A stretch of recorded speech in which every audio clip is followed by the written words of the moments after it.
स्वागत है आपका चंपारण ऑनलाइन क्लासेस में। इस वीडियो लेक्चर में मैं आप लोग को पढ़ाने वाला हूँ प्रश्नावली 11.1 जो कि रचना है। देखिए, यह प्रश्नावली परीक्षा के दृष्टिकोण से बहुत ज़्यादा महत्वपूर्ण है और ये सबसे आसान चैप्टर माना जाता है जहाँ से 5 नंबर के प्रश्न किए जाते हैं। और इस चैप्टर से समझिए कि 5 नंबर का प्रश्न आना बिल्कुल तय है। यदि कोई भी बच्चा अपने आप को गणित में कमज़ोर समझता है, यदि वह इस चैप्टर पे अपना पकड़ बना लेता है तो एक 5 नंबर का क्वेश्चन यहाँ से वो सही कर सकता है।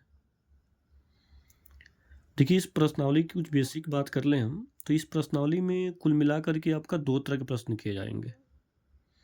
एक प्रश्न वो हो जाएगा जिसमें आपको कहा जाएगा कि कोई एक रेखाखंड लीजिए, है ना? कोई एक रेखाखंड। मान लीजिए कि यहाँ पे हम एक रेखाखंड ले ले रहे हैं, कोई एक रेखाखंड। जैसे यहाँ एक रेखाखंड लिए हम, ये। ये एक रेखाखंड हो गया, कोई लंबाई मान लीजिए जैसे 8 सीएम का हो गया। अब इस रेखाखंड को क्या करना हमें कि किसी दी गई अनुपात में, समझिए कि 2:4 या 4:3, कुछ भी जो अनुपात आपको दे रहा है उस अनुपात में से विभाजित करना है। तो ये 8 सीएम लंबा रेखाखंड है, इस रेखाखंड को इस 4:3 में विभाजित करना है। ये पहला टाइप हो गया। दूसरे टाइप में क्या बोलेगा आपको? दूसरे टाइप में देखें तो हम लोग को मिल जाएगा कि कोई एक त्रिभुज है जिसकी भुजा दिया रहेगा आपका। मान लीजिए कोई त्रिभुज जिसका भुजा है 3 सीएम, 4 सीएम और 5 सीएम है। कहेगा इस त्रिभुज की रचना कीजिए और इसके बाद एक अन्य त्रिभुज की रचना कीजिए जिसकी जो भुजा है इस त्रिभुज की भुजा के कुछ भी 2/3 गुनी या कुछ या 4/5 गुनी है। कुछ इस प्रकार का क्वेश्चन मिल जाएगा। अपने प्रश्नावली 11.1 में मात्र एक ही ऐसा क्वेश्चन मिलेगा आपको जो कि रेखाखंड वाला होगा, इस रेखाखंड वाला होगा। बाकी जो 6 प्रश्न, इसमें 5 प्रश्न ऐसा होगा जो त्रिभुज वाला होगा। तो इस त्रिभुज में करेंगे क्या? एक त्रिभुज बनाएंगे। त्रिभुज में करना क्या है आपको कि इसका नामकरण कीजिए, ए बी और सी हो जाएगा, जिसमें ये 5 मान लीजिए, ये 3 और इसको 4 मान लीजिए। अब कहेगा इसके समरूप अन्य त्रिभुज बनाना है जिसकी भुजाएं 2/3 गुनी हो या 4/5 गुनी हो। तो परिस्थिति ये होगा कि कई बार त्रिभुज जो बनेगा, जो अन्य त्रिभुज की रचना होगा, वह इस त्रिभुज के अंदर ही हो जाएगा और कई बार ऐसे त्रिभुज बनेगा जिसकी रचना करना हम लोगों को, वो त्रिभुज के बाहर बनेगा। अब देखिए, बाहर बनना और त्रिभुज के बाहर एक अन्य त्रिभुज बन जाना या फिर त्रिभुज के अंदर ही बनना है, ये किस पे निर्भर करता है? तो देखिए, यहाँ 2/3 को ध्यान से देखिएगा तो इसका जो अंश है, अंश 2 है और हर कितना है? 3 है। तो यदि जब अंश छोटा रहे तो जो त्रिभुज बनेगा वो दी गई त्रिभुज के अंदर ही बनेगा, और वही यदि क्या रहे आपका अंश बड़ा रहे, जैसे 5/3 हो गया, अंश बड़ा रहे तो जो त्रिभुज बनेगा वो दी गई त्रिभुज से बाहर एक अन्य रेखा खींच के उसे मिलाना पड़ेगा, तो उस त्रिभुज का रचना होगा। ये बात स्पष्ट हो गया आप लोगों का कि त्रिभुज बड़ा बनना और छोटा बनना डिपेंड किस पे करता है? अंश पर। अंश छोटा होगा तो समझिए कि जो ये त्रिभुज दिया है 5 सीएम, 4 सीएम, 3 सीएम भुजा वाला, उसके अंदर ही बन गया। अब वही जब अंश क्या रहे, बड़ा रहे, तो इसके बाहर त्रिभुज बनेगा। तो देखिए, इस प्रश्नावली के पहले क्वेश्चन को देखते हैं हम लोग। तो देखिए, इस प्रश्नावली का जो सबसे पहला क्वेश्चन है वो बोल रहा है कि 7.6 सीएम लंबा एक रेखाखंड खींचिए और इसे 5:5:8 अनुपात में विभाजित कीजिए और दोनों भागों को मापिए। यानी एक 7.6 सीएम लंबा रेखाखंड खींचना है और उस रेखाखंड को इस दी गई अनुपात में विभाजित करना है। तो चलिए, सबसे पहले हम एक रेखाखंड खींचेंगे, उसके बाद इसे विभाजित करेंगे। हर एक बात को, हर एक चीज़ को ध्यान से ऑब्जर्व करिएगा आप लोग कि कैसे हम रेखाखंड खींच रहे हैं और कैसे उसे विभाजित कर रहे हैं। देखिए, सबसे पहला काम क्या हम लोगों का कि एक रेखाखंड खींचना है। और रेखाखंड की लंबाई कितना होगा आपका, रेखाखंड का लंबाई कितना होगा 7.6 cm। देखिए ये जो रेखाखंड खींचिएगा इसके लिए आपको करना क्या है कि स्केल पे 7 ये हो गया आपका, देखिए 1 से यहाँ 0 से 1 इस चिन्ह तक, ये नहीं कि जो एक लिखा सामने वहीं तक एक होगा, नहीं, ये जो बड़ा लाइन है यहाँ से यहाँ तक 1 हो जाएगा, फिर इस बड़ी लाइन से ये बड़ी लाइन तक 2, फिर यहाँ से यहाँ तक 3 हो जाएगा। इसके बीच में आपका पॉइंट दिया हुआ, जैसे 3.1 लेना हो तो यहाँ लेंगे, 2 3 4 यहाँ 5 हो गया और 3.6। ठीक उसी प्रकार से 0 से शुरू करेंगे और हमको 7.6 लेना है, तो 7 पॉइंट ये हो गया, ये 7.5 हो गया और यहाँ क्या हो गया आपका 7.6। तो यहाँ से एक रेखाखंड खींच लीजिए। एक रेखाखंड हो गया जिसकी लंबाई कितना है जी 7.6 cm। अब फिर क्या बोल रहा है कि इस रेखाखंड को क्या करिए कि जो आपका अनुपात दिया गया है, अनुपात क्या दिया गया है 5 अनुपात क्या दिया गया है 5:8 में बांटिए। तो देखिए जब भी अनुपात दिया रहे तो इसको क्या करिएगा, दोनों अनुपात को जोड़ लीजिएगा। और रेखाखंड रहे तो दोनों अनुपात को जोड़ दीजिएगा, ये 8 5 कितना हो जाएगा 13। जोड़ने के बाद क्या करिएगा कि जो रेखाखंड खींचे हैं, जो रेखाखंड खींचे हैं हम लोग यहाँ से यहाँ तक, जिसकी लंबाई कितना है 7.6 cm, इसका नामकरण कर लीजिए B और इसको बोल दीजिए C। अब दोनों अनुपात को जोड़े हैं तो कितना प्राप्त हुआ है 13। और आपको क्या करना है, अब इस अनुपात को लेकर के यहाँ एक न्यूनकोण बना लेना है B से, B पर एक न्यूनकोण बना लेना है। और B पर न्यूनकोण बनाने के साथ आपको क्या करना है कि 13 पॉइंट मानना है इस पे।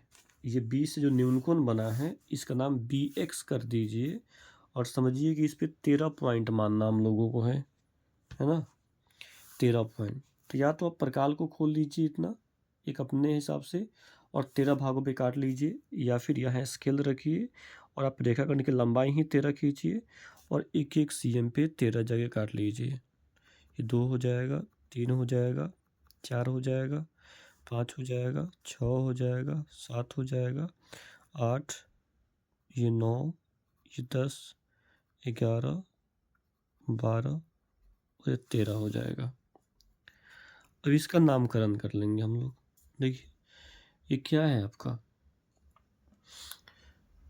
ये B है तो ये क्या हो जाएगा आपका B1 हो जाएगा, B2 हो जाएगा, B3 हो जाएगा, B4 हो जाएगा, B5 हो जाएगा, B6 हो जाएगा, B7 हो जाएगा, B8 हो जाएगा, B9, B10 हो जाएगा, B11 हो जाएगा, B12 हो जाएगा और B13 हो जाएगा। देखिए इतना खींच लेंगे हम लोग।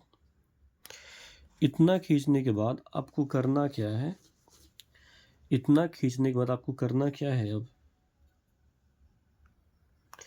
इतना करने के बाद आपको करना क्या है कि ये लास्ट वाले को B13 को C से मिला दीजिए, यानी लास्ट वाले को लास्ट से मिला दीजिए। देखिए ये लास्ट वाले को B13 को यहाँ C से हम मिला दे रहे हैं, इतना हो गया। उसके बाद ये जो अनुपात दिया गया था इसमें सबसे छोटा कौन है आपका, देखिए 5:8 है ना, छोटा कौन है 5 है। तो अब क्या करिए यहाँ पे 5 पे रख करके एक न्यूनकोण काटिए। अब हमें क्या करना है कि ये जो B13 C को मिलाए हैं ना, इसी के समांतर यहाँ पे B5 यहाँ BC पे एक अन्य बिंदु यहाँ से मिलाना है ना। लेकिन इसको डायरेक्ट स्केल रख के मिला नहीं सकते हम लोग, इसके लिए क्या करना पड़ेगा कि B13 C के समानांतर यहाँ पे खींचना है। तो इसलिए क्या करेंगे, समानांतर खींचने का तरीका क्या होता है, किसी भी रेखा के समांतर कोई अन्य रेखा खींचना हो तो उसका तरीका क्या होता है कि उस रेखा का माप ले लीजिए, है ना, उस रेखा का माप ले लीजिए। तो यहाँ पे क्या कर रहे हैं, उस रेखा का माप ले रहे हैं। देखिए ये माप लेने का तरीका है कि सबसे पहले एक चाप काट लीजिए, है ना, यहाँ एक चाप काट लिए हम, यहाँ पर एक चाप काट लिए, ये एक चाप हो गया। अब चाप जो काटे हैं ठीक उतना ही प्रकाल खोल करके आप B5 जहाँ से खींचना है उस पे रख दीजिए प्रकाल को, और वहाँ भी एक चाप काट लीजिए। ठीक है, ये हो गया चाप आपका। उसके बाद इन चाप का माप लीजिए कितना हो रहा है।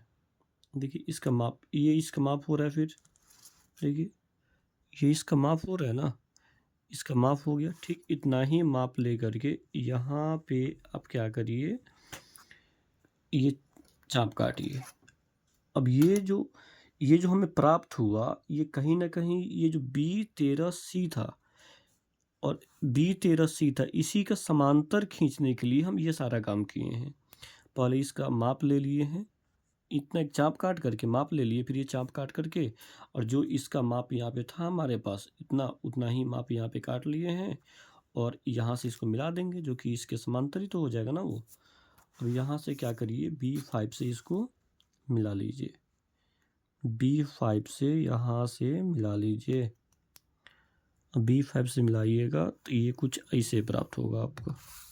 देखिए B5 से BC पे मिला तो यहाँ पे BC है, यहाँ मान लीजिए बिंदु क्या आप P मान लीजिए। तो ये बिंदु P जो है ये BC को जो 7.6 था इसी को कितना में विभाजित कर रहा है, ये 5:8 के अनुपात में क्या कर रहा है, विभाजित कर रहा है। तो ये हो गया आपका कंप्लीट रचना। अब लिखेंगे रचना के चरण। अब लिखेंगे चरण, देखिए अब लिखेंगे चरण, रचना के चरण। ठीक है, चरण में सबसे पहला काम क्या किए हम लोग, सबसे पहला काम जो इसमें किए हैं ना उसी बात को हम लोग चरण में दर्शा लेंगे। देखिए सबसे पहला काम क्या किया गया है कि 7.6 सीम लंबा रेखाखंड लिया गया है, तो इसी को लिखिए 7.6 सीम लंबा रेखाखंड BC खींचा। ये पहला हो गया, ये पहला चरण हो गया। दूसरे चरण में देखिए क्या किया गया है। दूसरे चरण में अब BC खींचने के बाद B पर क्या किए हैं, एक न्यूनकोण बनाया यहाँ पे, है ना। तो न्यूनकोण क्या है, CB और X। देखिए यहाँ पे न्यूनकोण CB और यहाँ क्या हो जाएगा आपका, यहाँ पर X, CBX एक न्यूनकोण हो जाएगा, तो यहाँ लिखेंगे। दूसरे चरण में रेखाखंड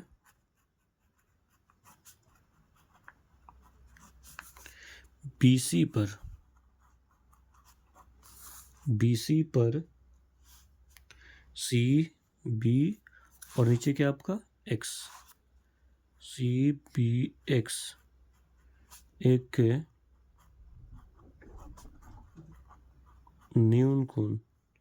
न्यूनकोण बनाया। ये दूसरा हो गया। तीसरा क्या हो जाएगा आपका,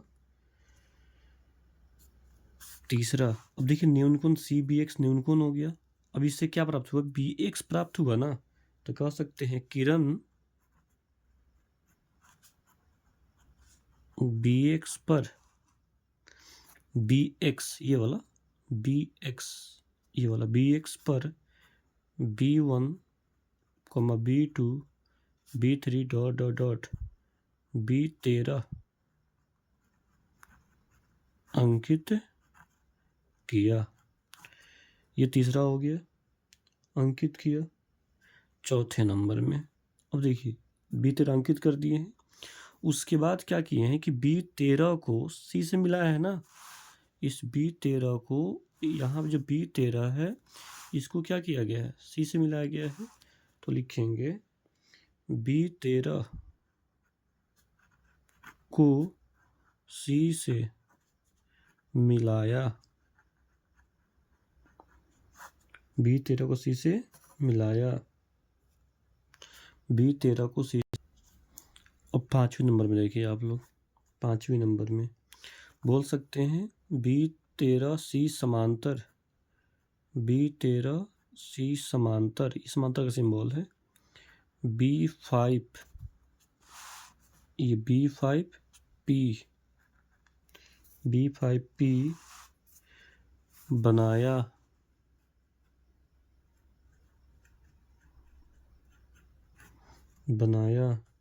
जो रेखाखंड